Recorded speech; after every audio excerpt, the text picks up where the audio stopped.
വിൻഷോർ കൃഷ്ണയിലേക്ക് എല്ലാവർക്കും സ്വാഗതം. ഇന്നത്തെ കഥ രുക്മിണി സ്വയംവരമാണ്. ഈ കഥ ഇഷ്ടപ്പെട്ടിട്ടുണ്ടെങ്കിൽ എല്ലാവരും ഒന്ന് സബ്സ്ക്രൈബ് ചെയ്യാട്ടോ. നിങ്ങളുടെ അഭിപ്രായങ്ങൾ ഒന്ന് കമൻറ്റ് ചെയ്യുക, അതുപോലെ വീഡിയോ ഒന്ന് ലൈക്ക് ചെയ്യുക. സബ്സ്ക്രൈബ് ചെയ്യുമ്പോൾ ഓൾ എന്ന ഓപ്ഷൻ തിരഞ്ഞെടുക്കുക കേട്ടോ. എന്നാലേ ഞാൻ ഇടുന്ന ആ ഒരു സമയത്ത് തന്നെ നിങ്ങൾക്ക് നോട്ടിഫിക്കേഷനായിട്ട് കിട്ടുകയുള്ളൂ. ശ്രീകൃഷ്ണന്റെ ജീവിതത്തിലേക്ക് അദ്ദേഹത്തിൻ്റെ സഹധർമ്മിണിയായിട്ട് ആദ്യമായി കടന്നു വന്നത് രുക്മിണിയായിരുന്നു. രുക്മിണി സ്വയംവരത്തിന്റെ കഥ ഇങ്ങനെയാണ് തുടങ്ങുന്നത്. വൃന്ദാവനത്തിൽ നിന്നും ഭഗവാൻ ശ്രീകൃഷ്ണൻ മധുരയിലേക്ക് പോയി. അവിടെ കംസനെ വധിച്ചതിന് ശേഷം തൻ്റെ മാതാപിതാക്കളെ കാരാഗൃഹത്തിൽ നിന്നും മോചിപ്പിച്ചു. പിന്നീട് അദ്ദേഹത്തിൻ്റെ പഠനത്തിനു വേണ്ടി സന്ദീപനി മഹർഷിയുടെ ആശ്രമത്തിൽ ഒരുപാട് വർഷം അവിടെ പഠിച്ചു. അങ്ങനെ വല്ലാത്തൊരു മാറ്റമാണ് പിന്നീടുള്ള ശ്രീകൃഷ്ണന്റെ ജീവിതത്തിൽ സംഭവിച്ചിട്ടുള്ളത്. നല്ലൊരു രാഷ്ട്രതന്ത്രജ്ഞനായി, നല്ലൊരു ഭരണാധികാരിയായി അദ്ദേഹം ജീവിതം കഴിച്ചു കൂട്ടുകയായിരുന്നു. കംസനെ വധിച്ചതിന് ശേഷം കൃഷ്ണന്റെ കീർത്തി നാടെങ്ങും പരക്കുകയാണ്. എങ്ങും കൃഷ്ണനാമം ഉരുവിടുകയാണ്. ഇത് കണ്ടപ്പോൾ കംസന്റെ ഉറ്റ സുഹൃത്തായിരുന്ന ജരാസന്ധന് തീരെ സഹിച്ചില്ല. അദ്ദേഹത്തിന് കൃഷ്ണനെ എങ്ങനെയെങ്കിലും വധിക്കണമെന്നായി ചിന്ത. അങ്ങനെ പലതവണ അദ്ദേഹം മധുര ആക്രമിച്ചു. 17 പ്രാവശ്യമാണ് ജരാസന്ധനെ കൃഷ്ണൻ തോൽപ്പിക്കുന്നത്. അവസാനം പിന്നെ കൃഷ്ണൻ ആകെ ഒരു മടുത്തു. കാരണം ഒരിക്കലും യുദ്ധത്തെ പ്രോത്സാഹിപ്പിക്കുന്ന ആളായിരുന്നില്ല കൃഷ്ണൻ.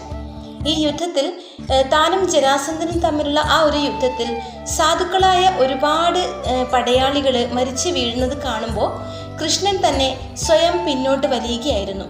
അങ്ങനെ ദ്വാരകയിൽ കടൽ തീരത്ത് ഒരു കൊട്ടാരം പണിയുകയും തൻ്റെ ആശ്രിതരെ അങ്ങോട്ടേക്ക് കൊണ്ടുപോവുകയും തൻ്റെ ആസ്ഥാനം അവിടേക്ക് മാറ്റുകയും ചെയ്യുകയാണ് ഉണ്ടായത്. ജരാസന്ധനെ കൃഷ്ണൻ വധിക്കാത്തതിന് കാരണം കൃഷ്ണൻ്റെ യോഗമായയിലൂടെ അദ്ദേഹത്തിന് അതറിയാം. കാരണം ഭീമൻ്റെ കൈകളിലൂടെ മാത്രമേ ജരാസന്ധനെ വധിക്കാൻ കഴിയുകയുള്ളൂ എന്നുള്ളത് ശ്രീകൃഷ്ണന് നന്നായിട്ടറിയാം. അപ്പം അതിന് ഒരവസരം കാത്തിരിക്കുകയാണ് കൃഷ്ണൻ. അങ്ങനെയാണ് പാണ്ഡവരുമായിട്ട് സഖ്യം ചേരുകയും അവസാനം പാണ്ഡവരായ ഭീമന്റെ കൈകൊണ്ട് തന്നെയാണ് ജരാസന്ധനെ വധിക്കുന്നത്. കൃഷ്ണന്റെ അച്ഛനായ വസുദേവരുടെ സഹോദരിയാണ് സുതശുഭ. അവൾ ചേരി രാജ്യത്തിലെ രാജാവിനെ വിവാഹം കഴിച്ചിരുന്നു. അവരുടെ പുത്രനാണ് ശിശുപാലൻ. ജനിക്കുമ്പോൾ തന്നെ 4 കൈകളും 3 കണ്ണുകളുമായിട്ടാണത്രേ ശിശുപാലൻ ജനിക്കുന്നത്. അവസാനം കൃഷ്ണൻ ഒന്ന് തൊട്ടപ്പോഴാണ് ആ അധികമുണ്ടായിരുന്ന 2 കൈയും അതുപോലെ അധികമുണ്ടായിരുന്ന ആ ഒരു കണ്ണും അപ്രത്യക്ഷമായി തീർന്നത്. മാത്രവുമല്ല കൃഷ്ണന്റെ കൈകളാലാണ് ശിശുപാലൻ മരണപ്പെടുന്നത് എന്ന് സുതശുഭ മനസ്സിലാക്കുകയും കൃഷ്ണനോട് തൻ്റെ മകൻ്റെ ജീവന് വേണ്ടി യാചിക്കുകയും ചെയ്തു. അപ്പോൾ കൃഷ്ണൻ പറഞ്ഞു, അവൻ്റെ 100 തെറ്റുകൾ ഞാൻ പൊറുക്കും, പക്ഷേ 101ാമത് ഒരു തെറ്റ് അവൻ ചെയ്തിട്ടുണ്ടെങ്കിൽ അത് പൊറുക്കാൻ എന്നെ കൊണ്ടാവില്ല. അങ്ങനെ ഒരു വാക്കുകൂടി കൃഷ്ണൻ കൊടുത്തു. അതുകൊണ്ട് ശിശുപാലന് ചെറുപ്പം മുതൽ തന്നെ കൃഷ്ണനോട് ഭയങ്കര ദേഷ്യമായിരുന്നു. കൃഷ്ണനോട് ഏറ്റവും ശത്രുത പൂണ്ടിരുന്ന ജരാസന്ധനുമായി ശിശുപാലൻ സഖ്യത്തിലേർപ്പെടുകയാണ്. മാത്രവുമല്ല രുക്മിണിയുടെ സഹോദരനായ രുക്മിയുമായിട്ടും ശിശുപാലൻ സൗഖ്യത്തിലേർപ്പെടുകയാണ്. സന്ദർഭം കിട്ടുമ്പോഴൊക്കെ ശിശുപാലൻ കൃഷ്ണനെ പരിഹസിക്കുമായിരുന്നു. പല സ്ഥലങ്ങളിൽ വെച്ചും കൃഷ്ണനെ തേജോവധം ചെയ്യുകയാണ്. ഇതൊക്കെ ശ്രീകൃഷ്ണൻ കണ്ടില്ലെന്ന് നടിച്ച് ജീവിക്കുകയാണ്. വിദർഭയിലെ രാജാവായിരുന്ന ഭീഷ്മകന് 6ാമതൊരു പുത്രിയും ഉണ്ടായിരുന്നു. അതാണ് രുക്മിണി. ഭഗവാന്റെ ഭാര്യമാരിൽ ഏറ്റവും സുന്ദരിയും ധർമ്മിഷ്ഠയുമായിരുന്നു രുക്മിണി. നാരദരിൽ നിന്നും കൃഷ്ണന്റെ ഒരുപാട് കാര്യങ്ങൾ ദിവസേന കേൾക്കുന്നത് കൊണ്ട് രുക്മിണിയുടെ മനസ്സിൽ കൃഷ്ണൻ വല്ലാതെ അങ്ങ് കൂടിയിരിക്കുന്നു. എന്തും എപ്പോഴും അവളുടെ മനസ്സിൽ കൃഷ്ണൻ മാത്രമേ ഉണ്ടായിരുന്നുള്ളൂ. തൻ്റെ ഭർത്താവായിട്ട് കൃഷ്ണനെ തന്നെ കിട്ടണമെന്ന് എന്നും അവൾ പ്രാർത്ഥിക്കുമായിരുന്നു. രുക്മിണിയുടെ പിതാവായിരുന്ന ഭീഷ്മകൻ മകളുടെ ഈ ഒരു ആഗ്രഹങ്ങളൊക്കെ ശ്രദ്ധിക്കുന്നുണ്ടായിരുന്നു. അദ്ദേഹത്തിനും രുക്മിണിയെ ഭഗവാൻ ശ്രീകൃഷ്ണന് തന്നെ കൊടുക്കണം എന്നുള്ള ആഗ്രഹമായിരുന്നു മനസ്സിൽ. പക്ഷേ രുക്മിണിക്ക് 5 ജ്യേഷ്ഠന്മാരാണ് ഉണ്ടായിരുന്നത്. അവരൊക്കെ വല്ലാത്തൊരു വല്ല ഒരു ദുഷ്ട സ്വഭാവമായിരുന്നു. അതുകൊണ്ട് തന്നെ അച്ഛൻ്റെ ഇഷ്ടങ്ങളൊന്നും അവരുടെ അടുത്ത് നടക്കുമായിരുന്നില്ല. അവരുടെ ഇഷ്ടത്തിനനുസരിച്ചിട്ടായിരുന്നു പിതാവിൻ്റെ ആ ഒരു അവസ്ഥ. അത് കണ്ട് രുക്മിണിക്ക് എപ്പോഴും സങ്കടമായിരുന്നു. രുക്മിണിയുടെ സഹോദരനായ രുക്മിയും ശിശുപാലനും തമ്മിൽ ഭയങ്കര സൗഖ്യത്തിലായിരുന്നു. അതുകൊണ്ട് തന്നെ രുക്മിണിയെ ശിശുപാലന് വിവാഹം കഴിച്ചു കൊടുക്കണം എന്നുള്ള ആഗ്രഹം പിതാവിനോട് പറയുകയാണ്. അത് കേട്ടപ്പോൾ പിതാവും രുക്മിണിയും ഒരുപാട് സങ്കടപ്പെട്ടു. കാരണം പിതാവ് വിചാരിക്കുന്നത് കൃഷ്ണന് തന്നെ തൻ്റെ മകളെ കിട്ടണം എന്നുള്ള ഒരു പ്രാർത്ഥനയായിരുന്നു എന്നും. അതുപോലെ തന്നെ രുക്മിണിയും അത് തന്നെയാണ് ആഗ്രഹിച്ചത്. പക്ഷെ പെട്ടെന്ന് ശിശുപാലൻ്റെ പേര് കേട്ടപ്പോൾ രുക്മിണി ആകെ തളർന്നു പോയി. കാരണം രുക്മിണിക്ക് ഒരിക്കലും അത് തൻ്റെ ഭർത്താവിൻ്റെ സ്ഥാനത്ത് കൃഷ്ണനല്ലാതെ ശിശുപാലനെ സങ്കല്പിക്കാൻ പോലും കഴിയുമായിരുന്നില്ല. അതുകൊണ്ട് തന്നെ രുക്മിണിയുടെ ആ ഒരു സങ്കടം കണ്ട് ആ പിതാവും തളർന്നു പോയി. അവസാനം ശിശുപാലനുമായി വിവാഹം ഉറപ്പിച്ചു എന്നായപ്പോൾ രുക്മിണി കൃഷ്ണന് ഒരു നീണ്ട കത്തെഴുതി. തൻ്റെ ഉള്ളിലെ സങ്കടങ്ങൾ മുഴുവനും ആ കത്തിൽ പ്രതിധ്വനിക്കുന്നുണ്ടായിരുന്നു. അത് വായിക്കുമ്പോൾ തന്നെ എല്ലാവരുടെയും മനസ്സൊന്ന് നിറയും. അത്തരത്തിലായിരുന്നു രുക്മിണിയുടെ ആ ഒരു കത്ത്. അത് ഒരു ബ്രാഹ്മണകുമാരൻ്റെ കൈകളിൽ കൊടുത്തയക്കുകയാണ് കൃഷ്ണന് കൊടുക്കാൻ വേണ്ടി. അവസാനം ആ ഒരു കത്ത് കൃഷ്ണൻ്റെ കൈകളിൽ കിട്ടുകയാണ്. രുക്മിണി തന്നെ ഇത്രയധികം സ്നേഹിക്കുന്നു എന്ന് ആ കത്തിലൂടെ അറിഞ്ഞപ്പോൾ കൃഷ്ണൻ ആകെ ഒന്ന് അമ്പരന്നു പോയി. ഭഗവാനാണ്, എല്ലാം അറിയുന്ന ആളാണ്, ഒക്കെ ശരിയാണ്. പക്ഷേ ആ ഒരു ബ്രാഹ്മണകുമാരൻ്റെയും അതുപോലെ ബലരാമൻ്റെയും ഒക്കെ മുമ്പിൽ കൃഷ്ണൻ രുക്മിണിയെ അറിയില്ല എന്നുള്ള ഒരു ഭാവമായിരുന്നു. ശരിക്കും രുക്മിണി എന്ന് പറയുന്നത് ലക്ഷ്മി ദേവിയുടെ അംശാവതാരമാണ്. അതൊക്കെ കൃഷ്ണൻ അറിയാം. കൃഷ്ണൻ ആ ഒരു കത്ത് വായിച്ച ഉടനെ തന്നെ ജ്യേഷ്ഠനായ ബലരാമനോട് പറയുകയാണ്, തന്നെ ഇത്രയധികം സ്നേഹിക്കുന്ന ആ ഒരു അവളെ എനിക്ക് രക്ഷിച്ചേ മതിയാവും. അതുകൊണ്ട് എനിക്ക് ഉടനെ തന്നെ അവിടെ പോകണം. ജ്യേഷ്ഠൻ്റെ അഭിപ്രായം എന്താണ്? അപ്പോൾ ബലരാമൻ പറയുകയാണ്, കൃഷ്ണ, നീ യാതൊരു ഭയവും വേണ്ട. നീ ഉടനെ തന്നെ ആ കുട്ടിയെ രക്ഷിക്കാൻ വേണ്ടി പോകണം. എന്ത് സഹായം വേണമെങ്കിലും പിറകെ തന്നെ ഞങ്ങളും ഉണ്ടാകും. അതുകൊണ്ട് നീ ധൈര്യമായി പോവുക എന്ന് ബലരാമൻ പറയുകയാണ്.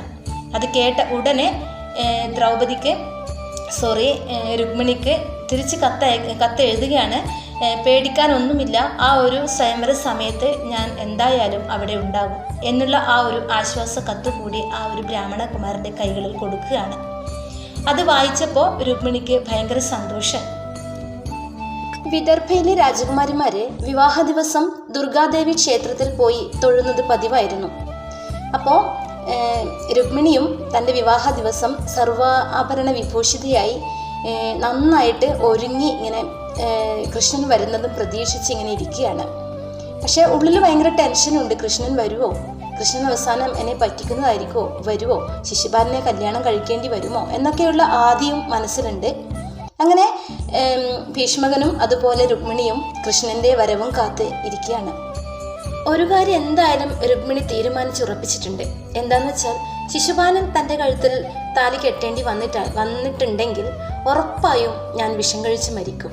അച്ഛനെ എന്തായാലും ഞാൻ വേർപിരിയേണ്ടി വരും. ഒന്നിക്കിൽ എൻ്റെ മരണത്തോടു കൂടി, അല്ലെങ്കിൽ എൻ്റെ വിവാഹത്തോടു കൂടി കൃഷ്ണൻ്റെ കൂടെ എന്തായാലും ഒന്ന് സംഭവിക്കും. അതുകൊണ്ട് എല്ലാ കാര്യവും തീരുമാനിച്ചുറപ്പിച്ച് തന്നെയാണ് രുക്മിണി അവിടെ നിൽക്കുന്നത്.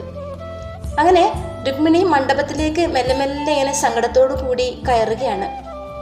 പെട്ടെന്നാണ് ശ്രീകൃഷ്ണൻ്റെ ശരവേഗത്തിലുള്ള ആ രഥം പാഞ്ഞെടുക്കുന്നത്. എല്ലാം വളരെ പെട്ടെന്നാണ്. രുക്മിണി ആകെ അന്തം വിട്ട് നിൽക്കുകയാണ്. രുക്മിണിയുടെ അടുത്ത് ആ രഥം നിന്നതും കൃഷ്ണൻ കൈ നീട്ടിയതും വലിച്ച് രഥത്തിൽ കയറ്റുന്നതും ഒക്കെ വളരെ പെട്ടെന്നായിരുന്നു. ശരവേഗത്തിൽ തന്നെ ആ രഥം രുക്മിണിയെയും കൊണ്ട് തിരിച്ചു പോവുകയാണ്. കൃഷ്ണൻ ഇടയ്ക്കിടയ്ക്ക് പിറകോട്ട് നോക്കുന്നുണ്ട്. രുക്മിണിയുടെ ജ്യേഷ്ഠന്മാർ പിറകിൽ വരുന്നുണ്ടോ എന്നുള്ളത് ഇടയ്ക്കിടയ്ക്ക് നോക്കുന്നുണ്ട്.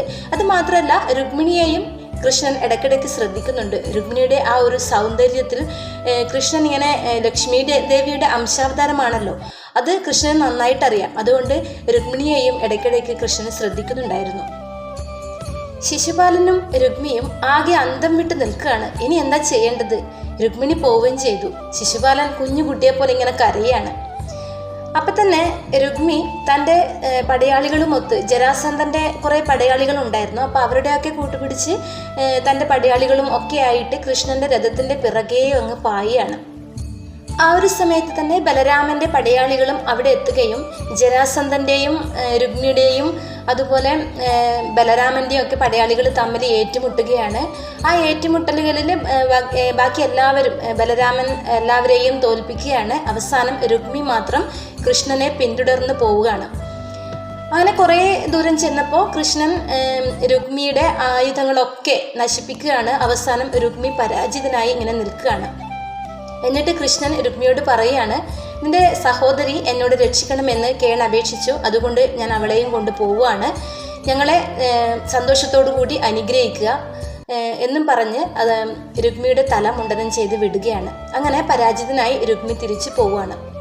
പിന്നീട് കൃഷ്ണൻ രുക്മിയുമൊത്ത് ദ്വാരകയിലേക്ക് പോവുകയും വളരെ ആർഭാടമായി തന്നെ അവരുടെ വിവാഹം നടക്കുകയും ചെയ്തു. ഇതാണ് രുക്മിണി സ്വയംവരം. കൃഷ്ണൻ രുക്മിണിയെ തൻ്റെ സഹധർമ്മിണിയാക്കിയ ആ ഒരു കഥ ഇങ്ങനെയാണ്.